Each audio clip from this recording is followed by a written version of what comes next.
Agora nós vamos para um show realmente de bailão e bailado com um homem que sabe das coisas. Ivan Ononi.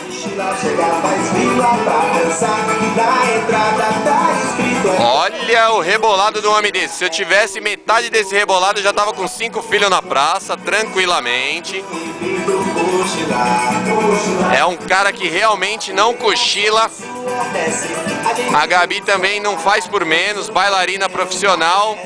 Centro Acadêmico, chapa retomando, Centro Acadêmico 25 de janeiro, do Odonto USP. Pega esse bailado. É proibido cochilar. É impossível não cair na onda dos caras, hein? O Ivan já tá com a piroquinha dura, mas tudo bem. É proibido cochilar. E aqui a gente toma Skol.